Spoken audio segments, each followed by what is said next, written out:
Yo, everyone, and welcome to an I'm Fanfic for you.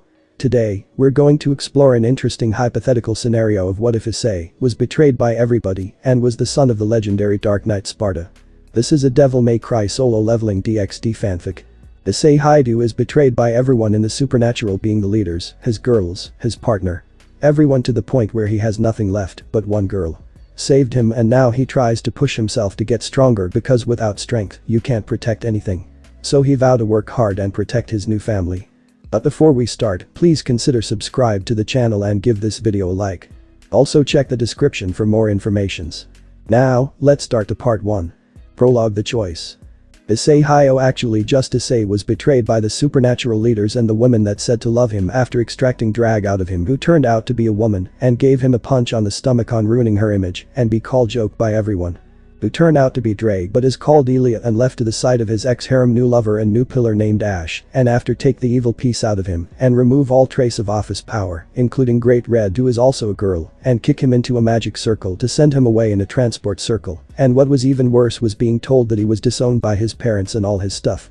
Was burned with tears in Issei and a look of anger towards Ash, and was going to reveal his identity but was teleported away in a forest with a look of lost and broken. But all of a sudden someone came to save and help him to recover. It was Sakura, who brought Issei to a cabin and has been taken care of for a week by staying by his side and watch over him to make sure he doesn't do anything stupid like killing himself. But in the end of the week she had to go, or else her parents and everyone would get suspicious of her, so she gave Issei a phone in case he need to call Sakura or ask her if he needs anything. When she left, Issei wasn't motivated to anything pervert and just let his true self come out and decided to fool around with his new phone, like get apps and watch videos out of random. But that became the start of the new Issei. The video he had just watched was a motivational videos. After listening to it, made Issei got up with a few tears, but with a face filled with determination, as Issei wiped his tears and walked to the desk and began to write a list on what he remembers being the X-pillar about information about dungeons. Labyrinths filled with dangerous monsters and locations of missions that were disregarded for not being important, and monsters that threaten the humanity and supernatural, and make his new goal that was to save lives. So Issei begins to train his body to be more resistant, while also trying to get stronger, faster, but that all changed when he discovered the little power he still has from Office and Scarlet Aka Great Red. But Scarlet power certified his body, his skin became even more resistant, and helping out with his strength and muscles, including his blood, gave him a new ability, such as being regeneration, that surpasses even the Phoenix. How did he figure this out? He accidentally stabbed himself with a sharp tree branch by falling from a tree.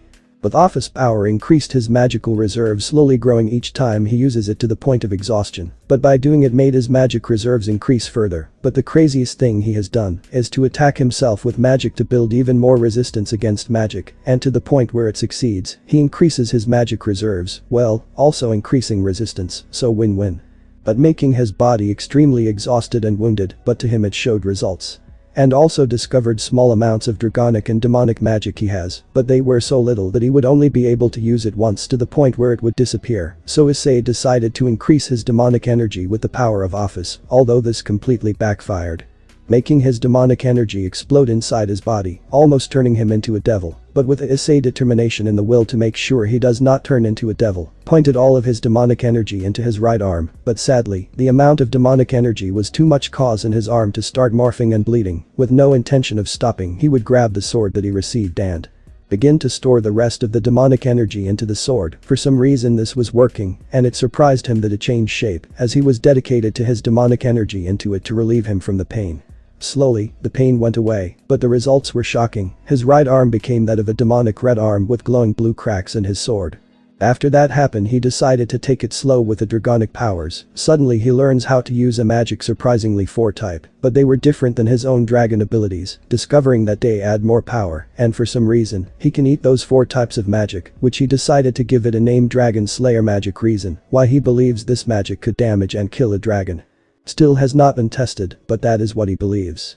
He was happy with the results of his training, and is happy with the unlocked powers, that being increasing his strength, his resistance, speed, and the new magic he obtained to increase his growth. He spoke these words that gave him a push: might controls everything, without strength you cannot protect anything, so I need more power.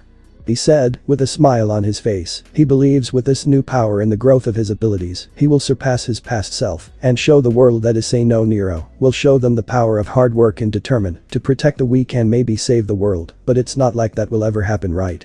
1. Now let's get back to Nero's new weapons. Let's start with his sword that he got from Saphira that he requested from her.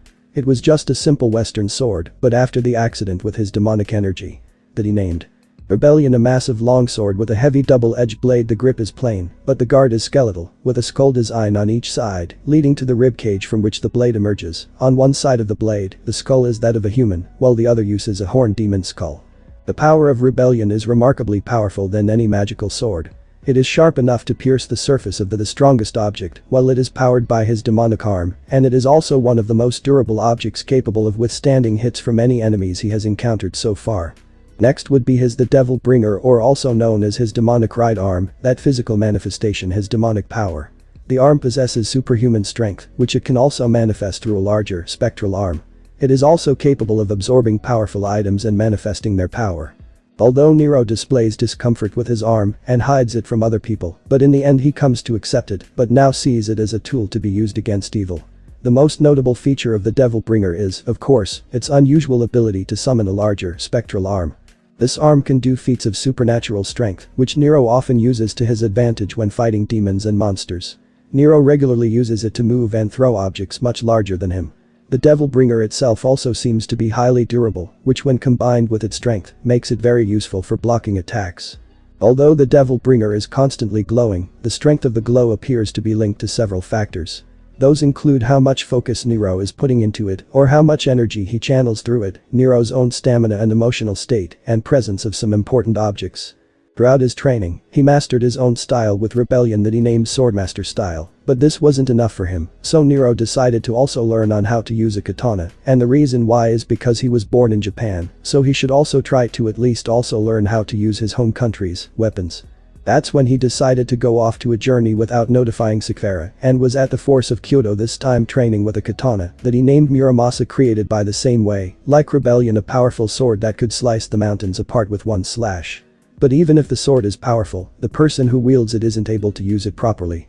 But that all changed on the day Issei found himself a master. Her name was Shino Kojiro, a direct descendant of Sasaki Kojiro. She has been watching Nero using the katana, couldn't help but be impressed, but she's noticed that he still needs training to improve, so she came out of her hiding place and decided to teach him the proper way of using a katana.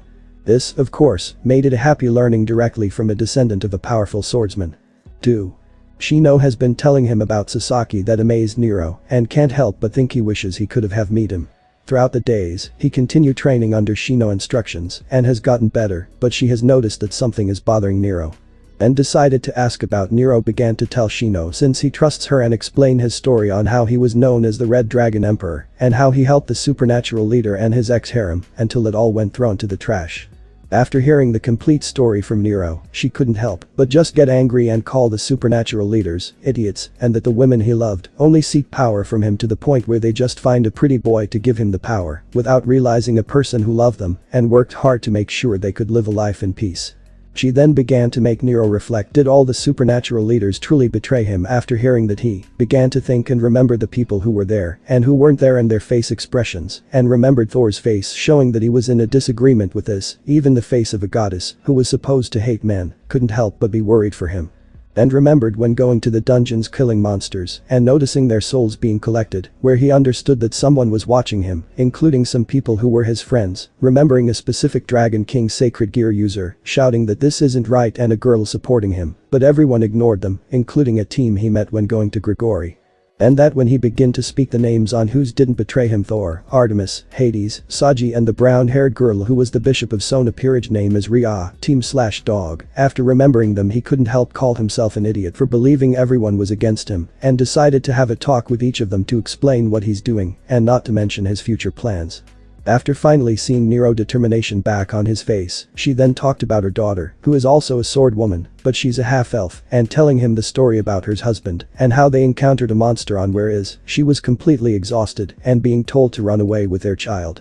And that he'll stay behind and keep the monster away from them. After doing that, Shino ran back after hiding their daughter, but was in shock seeing her husband's dead body, but also the monster that seemed to be dead from bombardment of magical attacks. It seems her husband fought till the end.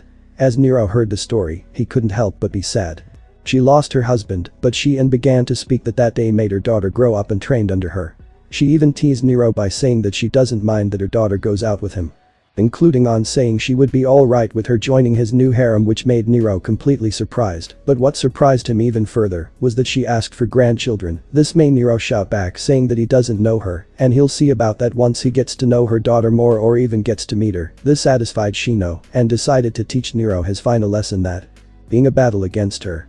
The sparks and the sound of clashing blade. It was none other than Nero and Shino. After another clash with their blades, they separated. We can see Shino with scratch on her clothes, but on the other hand, Nero has some small and large cuts on his body. Shino was about to say it is her win, but was completely caught off guard when seeing Nero's body regenerate from her attack. As she saw this, can't help but get excited and thinks that there's no reason to hold back anymore and see if he can take all her hits.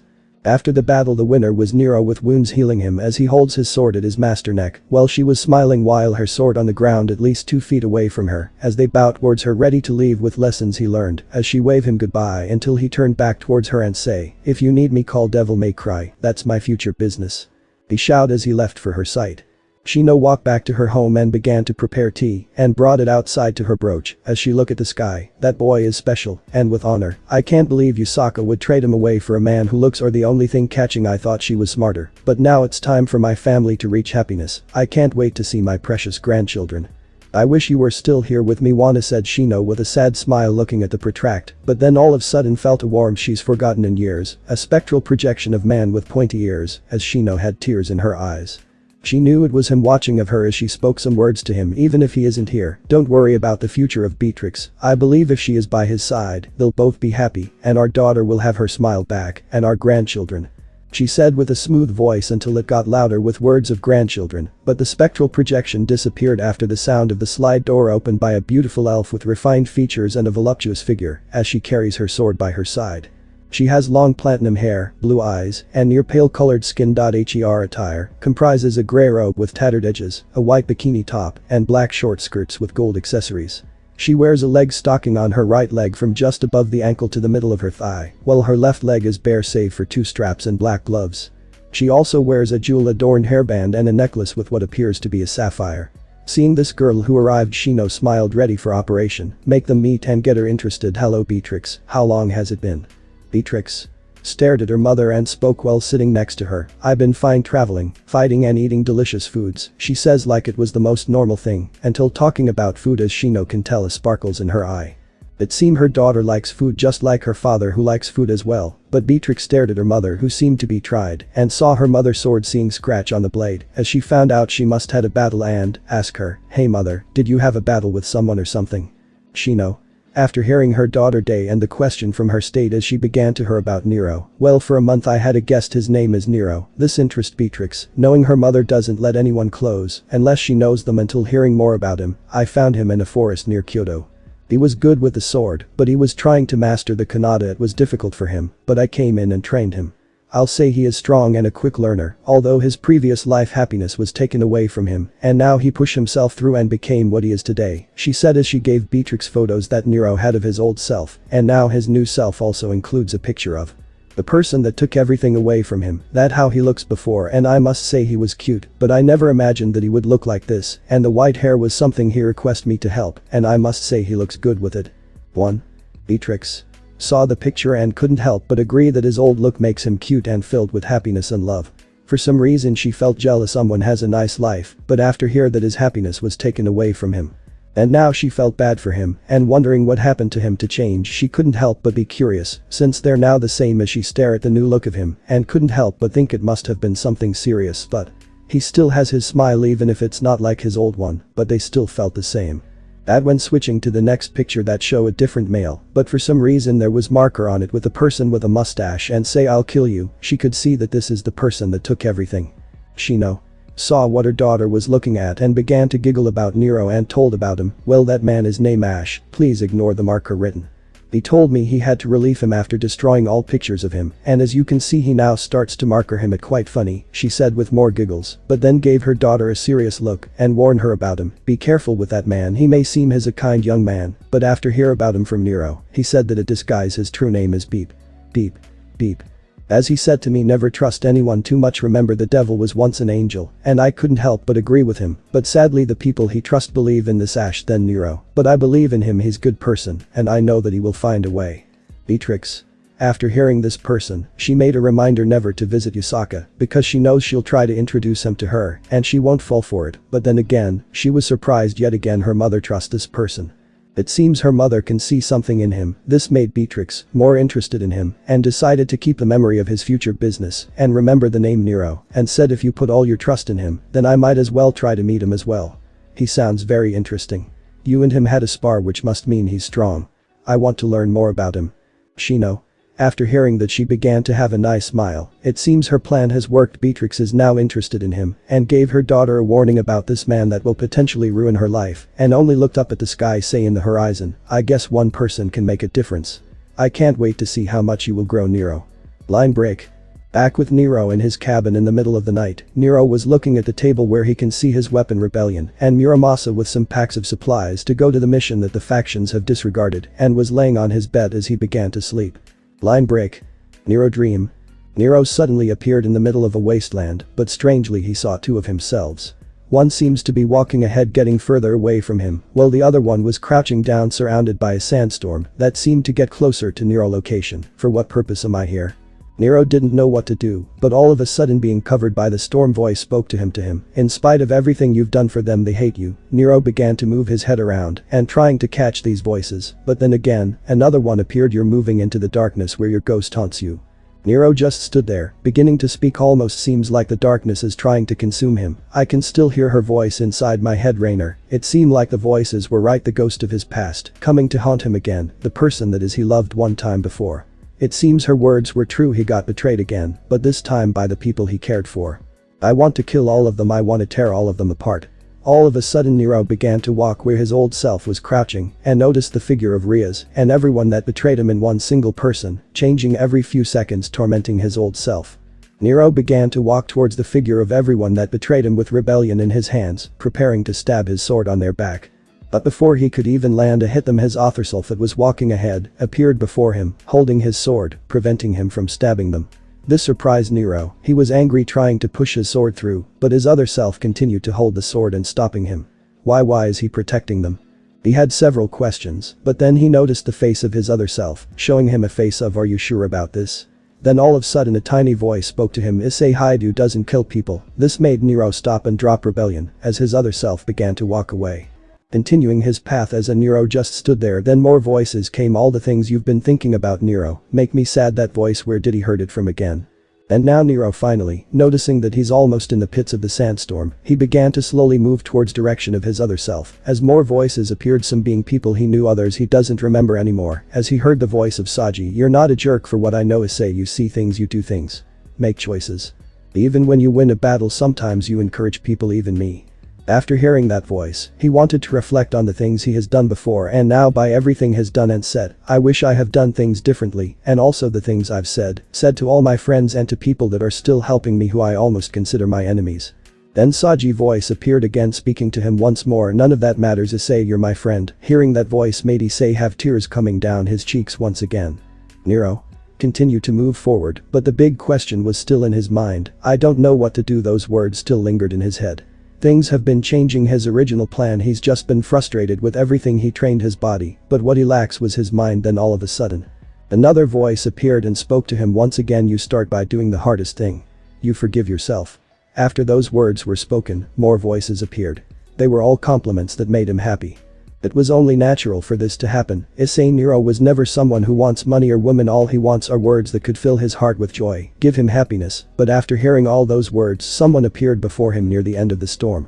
It was none other than his parents. His father began to speak. It almost seems like they were trying to stop him. We are your parents, so please be our son again. Those words started to hit Issei in his heart. The betrayal hurt him so much. The motivation helped him push forward, but there was still a tiny bit of himself saying that he can go back. We can see Nero all of a sudden walk past his parents, noticing their faces were that of shock and surprise as they turn around to see his back as he continues to move forward as he spoke without turning back. I had a father, his name was Credo. Nero finally remembered the voice that told him that he was sad. It was the person that treated him like a son when he was a child and was ignored by his parents, including remembering a certain girl with black hair and red eyes, who was a childhood friend of his and not to mention his first love. Nero continued to speak, passing all the ghost that haunts him. Sometimes to do what's right we have to be steady. The more Nero moved, he was slowly getting out of the storm. Voices appeared, the ones that were encouraging him to move forward. And the voice he heard with his father figure credo, those experiences send you down a path. They made you who you are today. And if anyone is destined for greatness, it's you, son. You owe the world your gift. The memories began to flood. Everything he's done that were the right things to do. A vision of him going to try to save Office came to his mind, and he showed a smile. And all the people he helping, remembering the times he always helped people, and especially the traitors of the Grimoire preach. But throughout all of that, he never gave up. He continued with all those experiences he's done. Never once he gave up, so he continued to move forward and was out of the storm, but noticing ahead his other self continued to move further away. And for some reason Nero was chasing after him, but that's not what he wants as he continued, trying to get closer to his other self. His other self turned to him. His face was that of his previous one, his face he had when he started his journey on the supernatural. But in his eyes showed serious. He spoke to him, the new him who is now known as Nero. And those words were, "Can you keep up with me?" And for some reason, Nero felt like his body was that of glass, finally breaking, and now feeling his body continue to run towards him with a face of frustration and with gritted teeth, trying to push past his limits to his other self, and spoke back again, him, "Can you keep up with me?" "My ass." Nero shouted those words back, but spoke again as he was getting even closer, "Right back at you." As he said those words, something inside him changed. It was like wires connecting themselves, giving him a shock. As we can finally see, Nero went through his other self. But Nero did not stop and continued to run forwards, while speaking back to his other self, "You're the one who's got to keep up with me." After saying that, Nero continued to run forwards as his other self had a smile and stopped near his tracks. It seems this dream was something that Nero created himself to see if he can continue to move forward by looking at the Issei who is haunted but wants to go back and wishing that everything was normal. While the other one was one that was a representation of him, looking forward towards the future. And as for him who was in the middle, deciding on which path. One of them wanders forever without aim and whirl towards the future, and the other seeks the warmth of the past, somehow embodying and being devoid of hope by the ghost of the past. As Nero experiencing them. He didn't want to follow neither of them, and instead he wants them to follow him, who is now running ahead towards the horizon and saying to his two other selves, "It's the choice that make us who we are. We can always choose our path, and I choose to go forward." Mission 1 Preparations and Alley. We currently see Nero waking up from his bed, his eyes that we like amber showing gentles are gone, and now with a touch of serious, he began to stretch and get ready for the day. As he began to do his usual jog around the city, so he left his cabin and got across the forest to end up to the street and began to look around while he walks to see anything new and to hide his aura from anything supernatural, and he also bandaged his devil bringer arm to hide it. "Nero.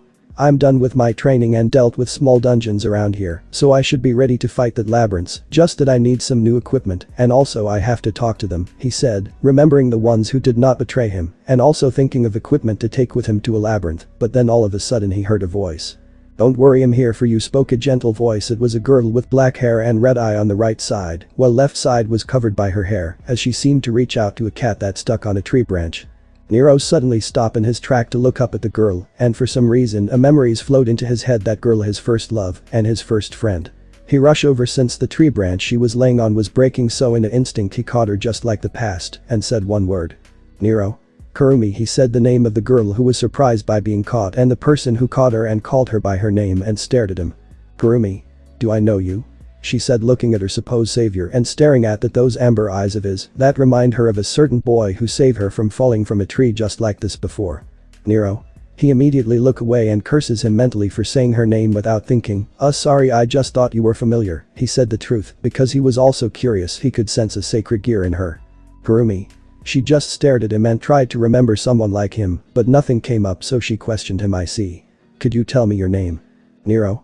Well, I don't know if you'll believe me, but I am Issei Hyoudou," he said nervously, not knowing what going to happen, so he quickly put her down in her 2 feet as the cat was still held by her. Karumi stood there, her face staying the same as the cat slipped away and ran off. She walked closer to Nero to get a better look and couldn't help it let out a gasp. "Karumi. Issei, is that really you? What happened to you? Why is your hair white? What happened to your arm? Why is it bandaged?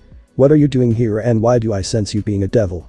She began to bombard him with questions and getting closer to him, making Nero panic and take a few steps back. Time skip. But the chibi Nero trying to calm down a Karumi who is bombarding him with questions and him trying his best to explain everything. "Nero.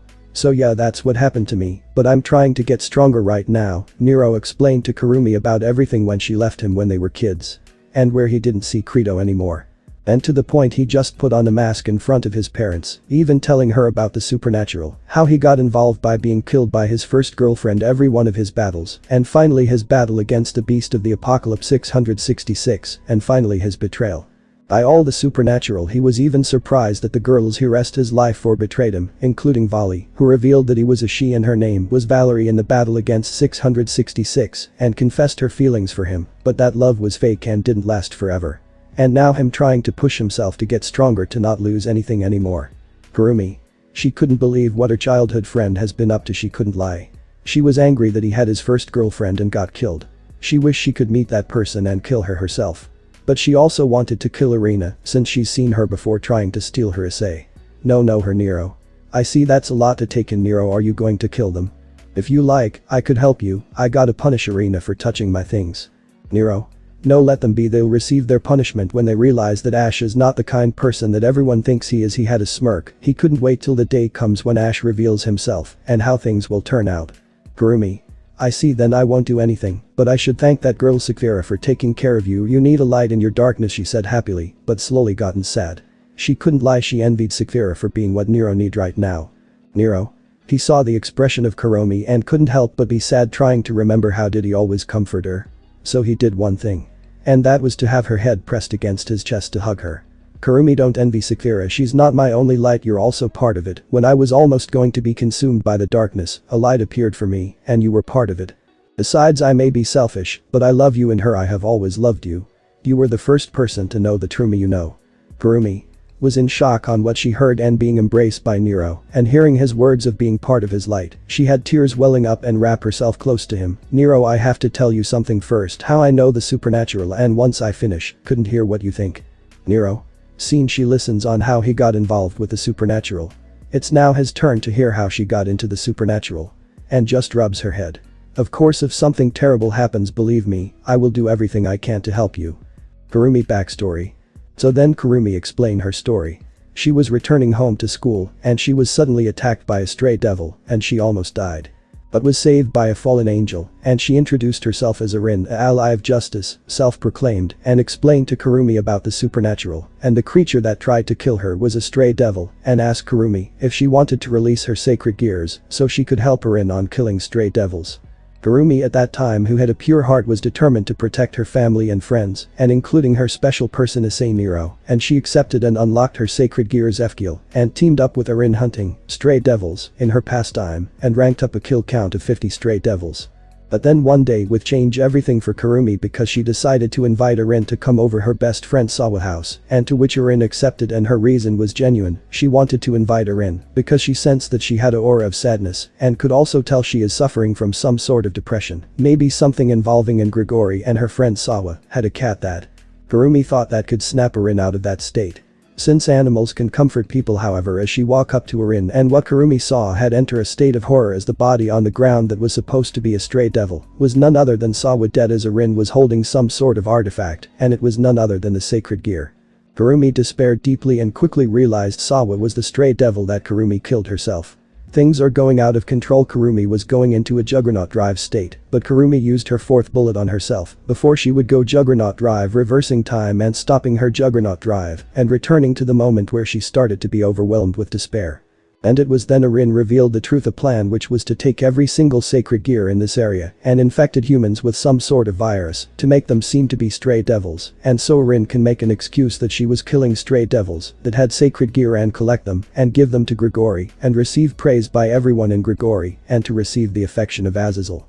After this, Arin thanked a horrified Karumi for all her work so far and causing Karumi to black out to steal her sacred gear because it was a lost Longinus type. Karumi woke up and was surprised on what she was seeing. It was none other than Credo who is fighting Arin. In that moment, Karumi yelled at Arin, "I'll kill you," causing Arin to back down and escape since she wouldn't be able to handle Karumi and Credo in a fight. Credo was checking on Karumi if she was alright, but deep inside Karumi's heart, and swore to kill Arin for the betrayal of taking advantage of her once pure heart and to prevent the virus to spread to other people and turn them into fake stray devils so Fallen can steal their sacred gears.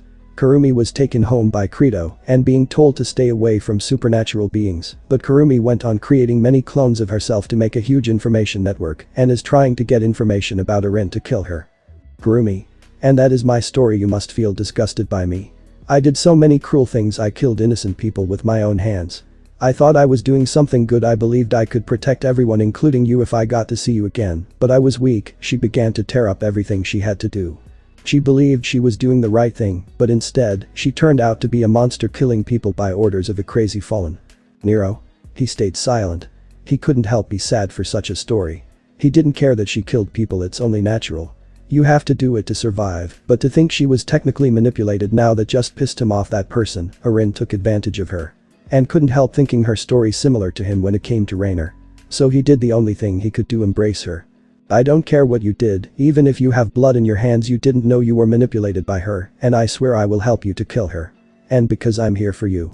Karumi, who heard Nero, couldn't help but shed more tears and wrapped her arms around him to cry more. She built up all these feelings inside her and couldn't release them, and now she can finally release all those feelings, the suffering, the pain, the despair she had to endure, that will finally be put to rest thanks to her special person who would choose her over the world, and she knew that if he was to decide, he will choose her.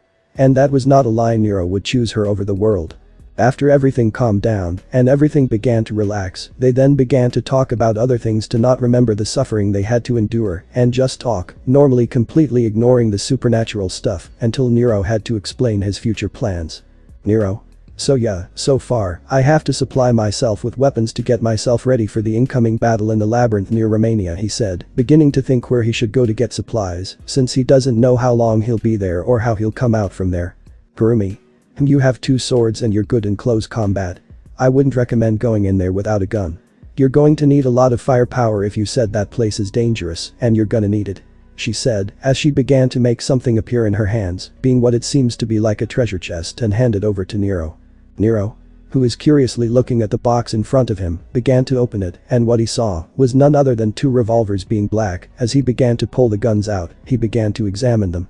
"Karumi, how did you get this?"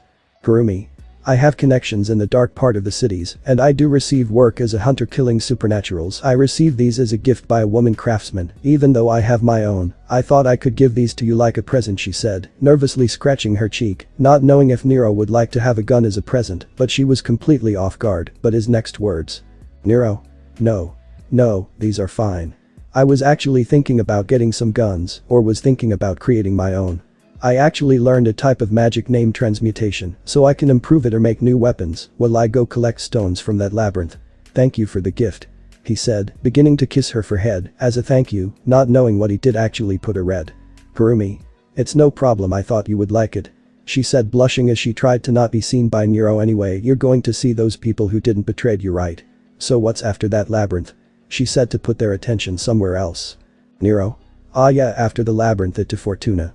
I need to investigate and deal with the threat there because I have a feeling that something wrong over there." He doesn't know why, maybe an intuition or a sense of danger that will be born there, but did not notice Karumi have a face of concern. "Karumi? Nero, are you 100% it's in Fortuna?" she began to ask, and worried if it is then someone they know is in danger. Nero? "Yeah, it's his. Why do you ask?" He noticed a concerned look of Karumi and began to think that his intuition is right on the money. Karumi? "Well, that because of Credo," she said, not knowing if she should tell him. Nero? "What do you mean by Credo? Don't tell, he's over there," he said after it took him a while to guess what she means by Credo and Fortuna. Karumi? "Yes, he's a knight of there and a captain of the order, and he has a sister there along with 2 people that are like siblings to them. But recently there another person that joined their family. That place is their hometown. But he said that something wrong in there, and I received a message from him. It said I can't go back to what I was. That confused me, and now on what you said makes me even more worried." Nero? He knew she was right. If Credo lived there and has a family there, he wishes he could have met them, and his sister, Missy. He turned towards her and holds her shoulders to calm her down and focus on him. "Now listen to me, I'm going to Fortune when I'm done at the labyrinth, so can you wait for me?" Karumi? She was in shock when hearing that Credo is in danger in his hometown, and not just him, but his sister Kiri, and Basara, Mio. And finally Ingvald, but hearing that he'll be there when he's done at the labyrinth, so she'll wait for him, but we'll send a copy there to gather information. "Okay, I'll wait, but I'll send a copy and gather information, and when you get back you better call me and not go by yourself," she said, grabbing his jacket and looking at him at the eyes. Nero looked at her in the eyes, and with that look alone made Karumi calm down, so she gave him her phone number, and they spoke some more before Nero received a text from Saphira that everyone is there. When did he tell her? It was around the time where he was going to sleep and had that strange dream, so he was going to say goodbye to Karumi, but she has done something that shocked him. Nero? It seems it's time for me to go home and start that meeting with the ones that believe in me, so I guess this is goodbye. I gave you the address so if I'm back you can come and see me, and thanks for the guns, I got a name for them, he said as he got up from the bench, but surprisingly Karumi also stood up and stared at him. Karumi. Yeah, it's goodbye and thank you for everything. You're always there for me like in the past. Honesty, you're my special person, she said as she looks at him with a smile. Nero. Yeah, in this dark world you are my light, and it's not just you. It's everyone that's been with me and still believing me, and I believe there's going to be more lights for me in the future. By the way, I've been meaning to ask you, what does the special person mean? And with that, hearing the word being part of the light again made her blush as she got closer to him and pressed her lips against his, leaving Nero completely shocked. As for Karumi, she had her eyes closed and having a blush on her cheeks until the kiss had to end, and with Karumi taking some steps away from Nero, almost heading on a different street before turning her head and said, "Pretend Nero is Shino." Karumi. What it means is that person is the one love. Yes, it's you. I love Issei Hyoudou. No, I love Nero. I'll see you soon and please come back safe.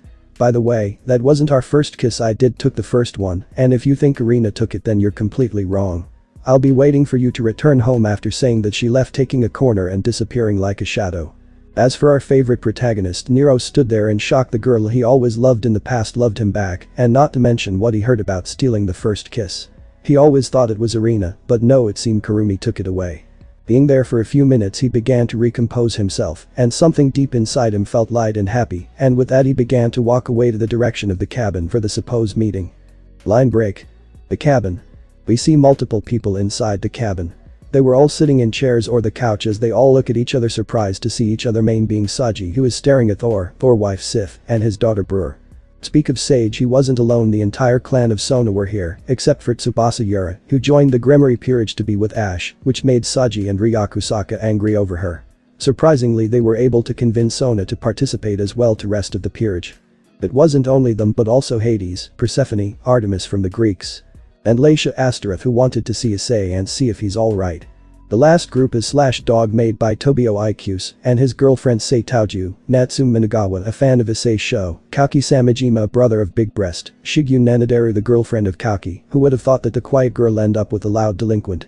Even me, the author, is surprised. I guess opposites attract. And now finally the two last member, Lavinia Rinai and Suzaku Himejima, the cousin of Akeno.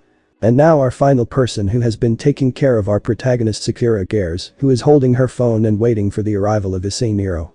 Sakura hasn't seen Issei in a while, only seen when she brought Issei to this cabin, and now she has been told that is done hiding in this cabin and asked for a building to start his business, and this surprised her that he moving on her Atlas trying to, but she happy for that.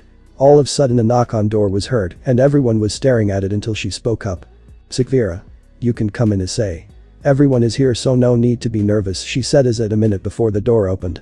Everyone was in shock after seeing a white-haired boy with amber eyes that left everyone in shock except for Hades. It seems he was the only one that knew his appearance, but everyone else was completely in shock. He changed so much. Did he get stronger? What happened to his arm? And why does he look so hot? Nero.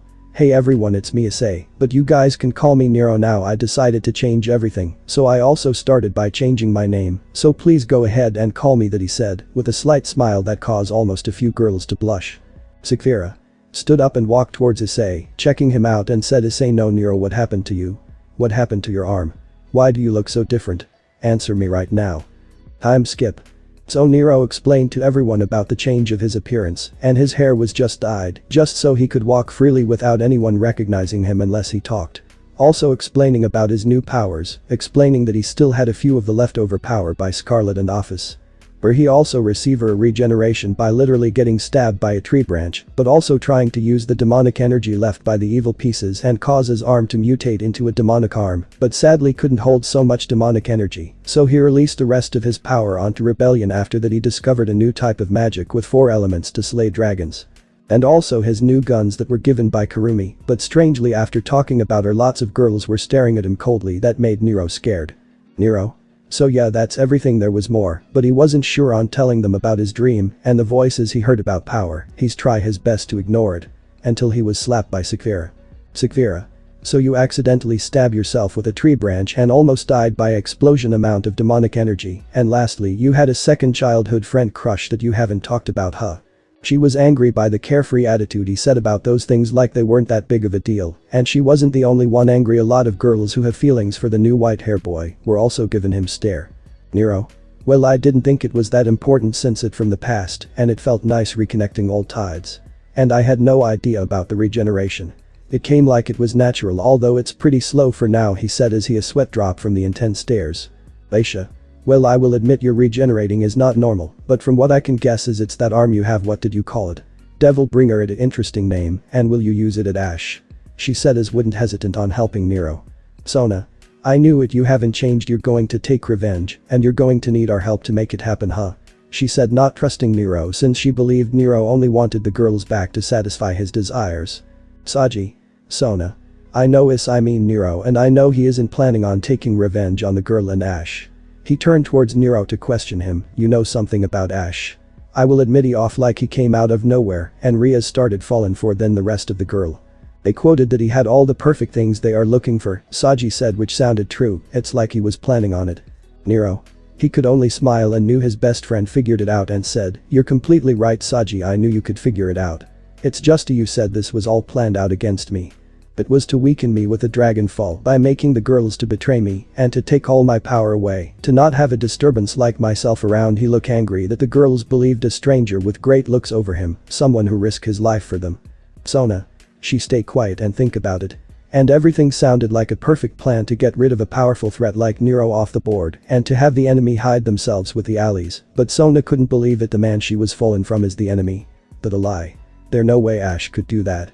There's just no way. Nero. I see he almost had you in his fingers. Sona is dangerous, so I recommend that you calm down and stay away from him and do not let him catch you or you'll be in his fingers and make the clan Citri fall, he said to calm down Sona as she starts taking deep breath. Or. If he's so dangerous, then why don't we just kill him instead? Should be easy if we sneak attack him when his guard is down and no one will stop us, Thor said confidently with his hammer to kill this positive threat. Nero. It's too rash and everyone will be turning you into their enemy, so all I can say is keep your loved ones away from him and for every girl to not get close to him either, he said seriously. Artemis.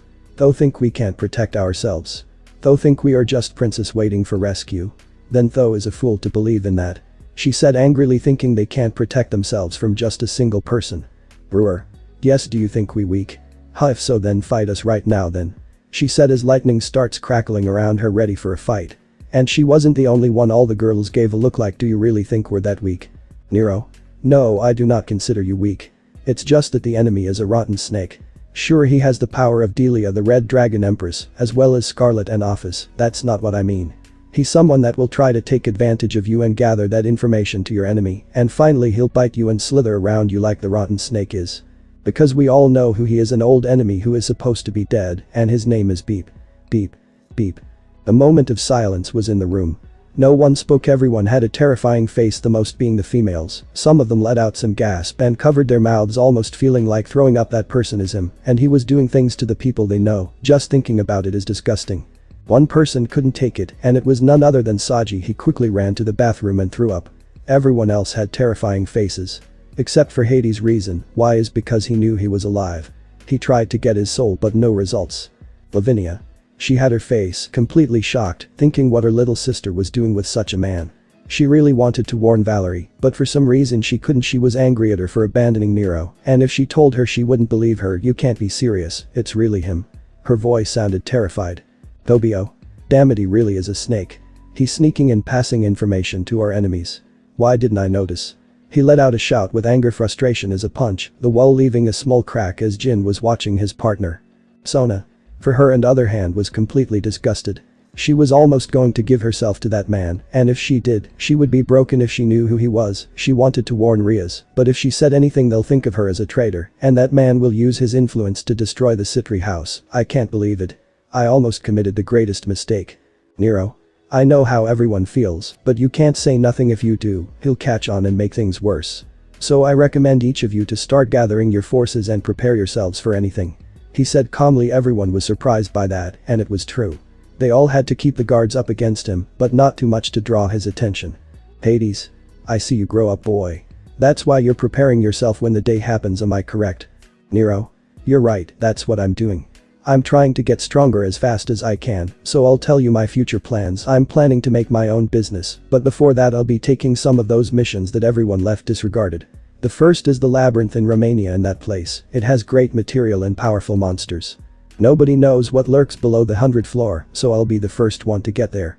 Next would be Fortune. Last time I check on those reports are spied eye and not mention people important to me are in there.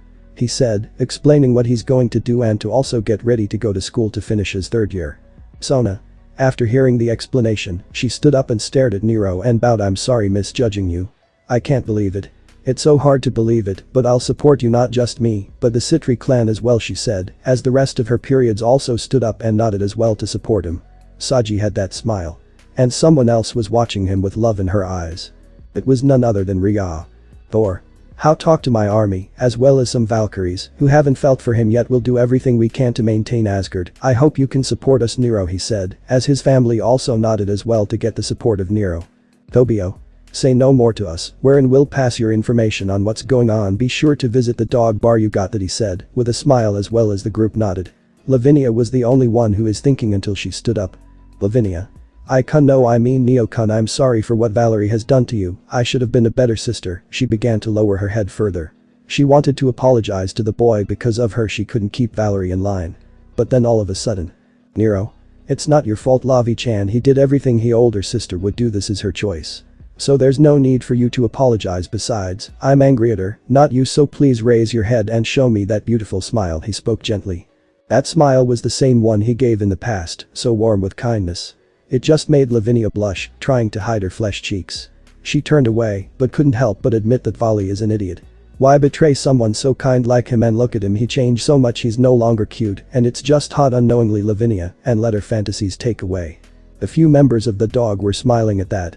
Except for 2, those being Natsume, Suzaku, who gave her a jealous look. Suzaku.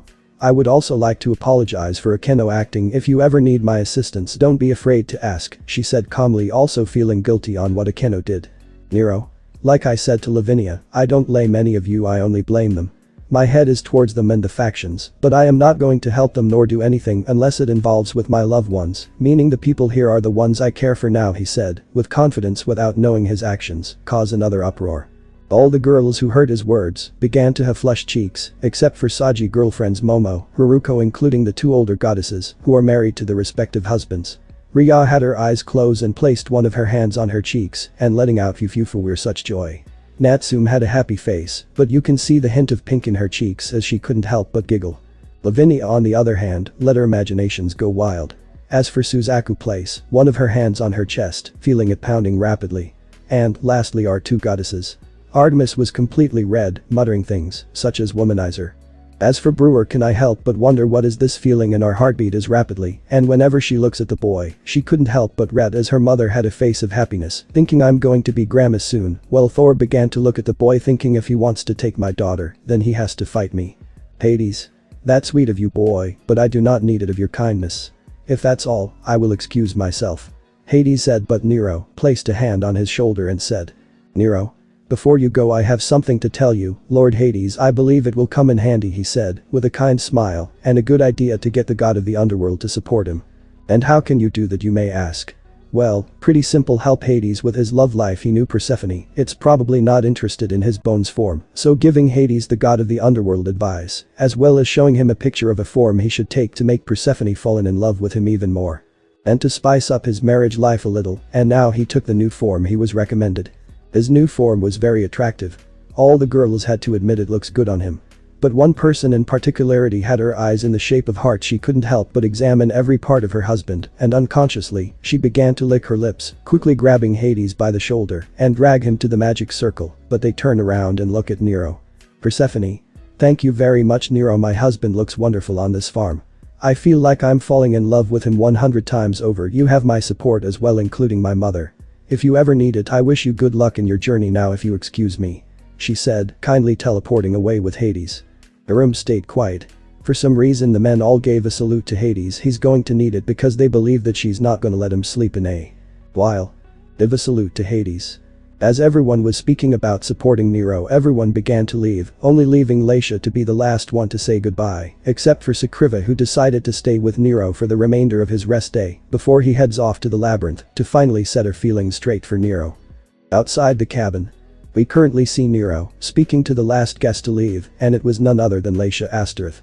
"Leisha, I would like to spend more time with you, but it's about time that I retired," she said calmly, while Nero just thanked her for coming to see him. Without further ado, she gets up from her place and said, "I hope we see each other again, Nero-kun." "Nero?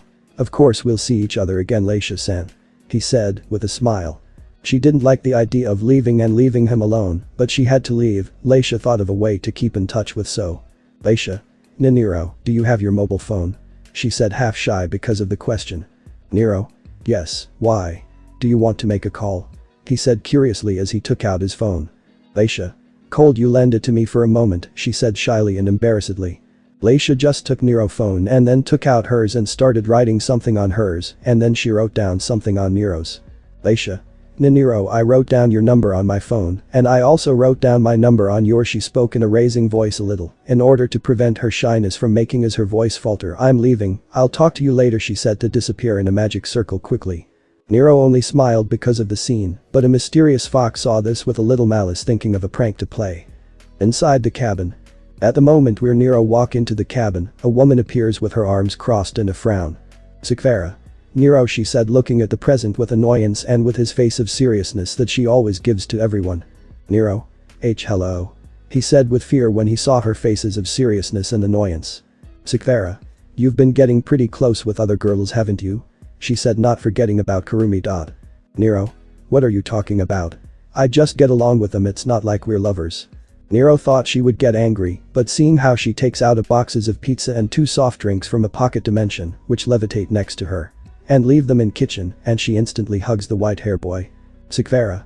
I see she was very important to you. It wasn't she? Then I don't mind," she said after separating the hug. "I missed you a lot, Nero," she said, looking at the white hair boy, and then caressed one of his cheeks. "Nero? And I to you, C-chan," he said, hugging her again, but a malicious smile appeared on a mysterious fox face when it saw this scene. When separating from the hug, they both embrace each other, where Sakvara puts her head on the shoulder of Nero while sitting on the sofa while hugging each other, as the white hair boy was thinking about the labyrinth, as Sakvara noticed a little fox who appeared and approached the backpack and pointed at the pocket and then runs to the kitchen.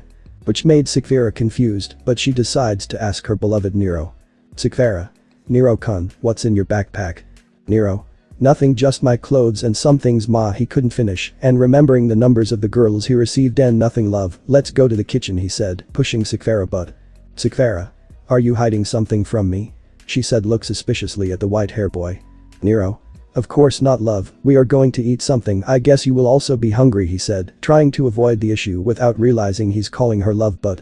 Sakvara was no longer ahead, he looked for her with his eyes and then found her, but she was opening a certain part of her backpack and… "Sakvara. Nero. What does this mean?" she said, raising her voice. "Nero? Well, that has an explanation," he said, stuttering, as Sakvara looked at Nero waiting for an answer, but in that she sees the little fox again with a pizza in its mouth, which points to a place where she turns to see the white hair boy phone as the little fox leaves again. The white hair boy realized where Sakvara was looking as she tries to take his phone, but not even with his quick speed could be an angry girl, since Sakvara took it faster and began to check it, but there was nothing suspicious as she was about to give it back to make it. "Fox. Cough, contacts, cough," it said, pretending to choke with the pizza, and Sakvara quickly removes the cell phone off Nero. The white hair boy only trembled because of a mysterious voice and saw how Sakvara got a dark aura and threw his phone on the couch. "Sakvara. Leisha," she said in a small voice. "Nero? What happens, love?" he said, scared. "Sakvara. Natsu Minagawa, Lavinia Rinai, and Suzaku Himejima, Artemis Brewer, Leisha Asterith, Karumi Takasaki, Shino Kajiro," she said it, screaming and taking the neck of the white t-shirt. "Nero? Everything already has an explanation," he said, scared. "Sakvara. Speak," said authoritarian and a stern look. The white hair boy only proceeded to tell her how he met them without omitting anything at all, but she only held her serious look. In addition, she was somewhat annoyed by the fact that Shino wanted to match her daughter with him, but decided to let this go, not without first telling him and making things clear. "Sakvara. Well, Nero, I will let him pass by just for today, but if any of them call you again or text you by message, tell them to come and talk to me first about certain matters, and that you didn't forget, Nero, that you are mine." she said, looking at the white-haired boy in the eyes in a dark way. Am I was clear to you, Nero? Answer, she said with a lot of authority in her voice. Nero? Why yes, I belong to Sparda Gears, he said in a military pose and trembling a little. Sparda. Alright, now let's go to the kitchen, honey, he said with a smile that scared Nero. Sparda knew exactly what was happening, but she decided to save it for later. Nero had his charm in his own way, which captivated many women, but that isn't important right now. Instead, she would focus on settling her feelings with Nero. Nero and Sparda only went to the kitchen to bring the pizza and drinks to the living room, where they both ate and drank quietly while watching a series together. For Nero, it was a relaxing moment to be like this, until Sparda got closer to Nero until she was on his chest lying down, where the white-haired boy only hugs her without taking his eyes off the series. Almost 1 hour has passed. They watched quietly until in the series there was a scene where the protagonist passionately kissed their partner. When they saw that scene, they both stopped watching the series to now see each other. When they saw each other, they both blushed but did not look away. They only got closer and closer until both lips came together, giving each other a tender kiss that transmitted love. The white-haired boy only falls on the sofa because Sparda had pushed it, and they continued with the kisses. Both were happy for this moment. The kisses continued and continued, where little by little it was increasing in intensity. In those kisses of love, now they were also accompanied by lust and desire of each other. While Nero's arm slowly went down her waist, the blonde-haired only raised a hand that went up against his shirt, where she gave some scratches on his chest. The two separated for a moment to look at each other again, but this time with desire. Sparda. And Nero, let's go to the room, she said to get up from above him and help him. She quickly climbed the stairs while dragging the white-haired boy by the hand. And with that, I leave it to your imagination. In their night of passion, they didn't stop there. They continued for almost 3 more hours, until they both fell to bed exhausted by all the sex they had. Both were naked, looking at each other with a sheet that covered them up to the waist. And Nero. Thank you for loving me and for being there for me, C-chan. Sparda. Thank you for letting me be in your heart. No matter where you go or this affection, I will always be by your side, she said to kiss again with a lot of love, and then separate in a moment she took his hand to her belly and began to rub it. If I get pregnant, what do you want her to be called, honey? Nero. I don't know, but I know we'll give her a good name, and I don't think we'll have just one, maybe there'll come more, he said to hug her by the waist. Sparda. Then we have to make an effort, my love, she said to kiss Nero and cuddle more to him and look him in the eyes. Good night, Nero. Nero. Good night, C-chan, he said to kiss on the forehead, and little by little, both fall asleep in the arms of each other. Elsewhere. The ex of the white-haired boy. Things turned out well for them, but again out of nowhere they began to feel their feelings getting out of control. Only this time their heart also made them uncomfortable. That day was, so to speak, one of the most sentimental and at the same time annoying. But in the same way as the other time, everything they felt dissolved, leaving only desalination in their being. Bewildered by this, they made the decision to consult about this with someone. The days became a week. We currently see a white-haired boy and a blonde-haired girl who are in front of each other. The boy was wearing clothing of adventure with his sword Rebellion strapped on his back, along with his new revolvers Donner and Schlag, ready for the battle of his life in the Labyrinth. Both young people showed their affection for each other through that kiss that only conveyed love. After a few seconds they both separate. Sparda. You'll be fine, honey. What will you do while I'm not by your side? Nero. Don't worry, I'll be fine, I promise you. I will come back. We spend more time together before I go to Fortuna, and after that I was thinking of traveling the world and training some more. You know that my current strength and magic are very high, but not enough. They have Delia. The moment she left me, she took all the power I ever had. In addition to the fact that there was Scarlet and Office, they at least tried to take every trace power that has to do with them, leaving me as I am now, as a human. Devil. Dragon. I really don't know what I am, he said sadly. He honestly wanted an answer. What is he now? Is he still human by appearance? Is he a devil with this arm? Is he a dragon with this power? But something inside him keeps telling him I need power, giving him a little headache, but he took it off and turned to her. In addition, we will keep in touch by phone. I will send you photos of the places I visit. Maybe at some point we can travel, the two of us. Sparda. It's okay, but I don't want any woman to approach you with secondary intentions. Understood? Nero. You know how much I love you, and I won't give that love to anyone. My heart will decide who I love and who I will protect. Despite being true, she knew that the woman that came to the cabin all had feelings for him. Know that those feelings will grow more if they spend time together, so she deducted on her she will approve. She won't let anyone hurt his heart anymore, even if she has to share. She wants them to love him. Sparda.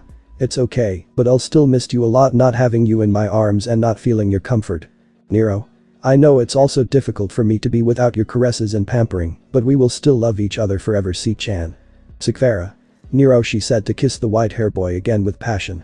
Both joined in kisses full of their love and in a strong hug where it lasted a few minutes, then separate as Sekira goes to have the door behind her back and she watches Nero get ready to leave by calling something. "Sekira.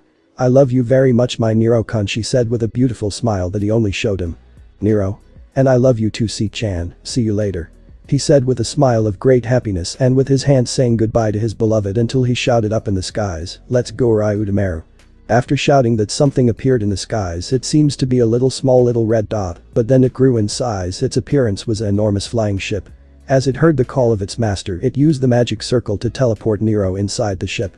Sekira, seeing how her boyfriend left, only wish him the best and that nothing bad happens to him, but if something happened, she would not hesitate to go to the labyrinth without caring about his exile. After the departure of her beloved, the blonde-haired girl decided to talk to a few girls, wanting to know their feelings for her beloved Nero. Inside Ryudomaru deck, we currently see our white-haired protagonist staring off the skies. He was lucky that Ryudomaru didn't abandon him, instead stick with him, even accompanied him in a small little journey to Kyoto in the path of the sword. A small little boat and a young man traveling now, that is a weird combination. "Nero. I'm glad to have you here Ryudomaru, even if my power isn't like before. It seemed you got some changes, maybe it's because of the new powers I've gotten. Well, in any case we can't use Apocalypse answer arms, but we'll figure something out, something even stronger," he shouted out. Even if he's not strong like before, he'll get there and surpass it. As a response to its master, Ryudomaru let out a whistle of a boat. And did not tell its master that the new form was because of his devil bringer and the desire of power coming from Nero himself. "Nero. Now then let's go. To Romania. To the labyrinth," he said, shouting, some more excited for the new adventure and trials he has to face to get stronger and to get more power. That's it guys. Thanks for watching and supporting us. See you in the next part.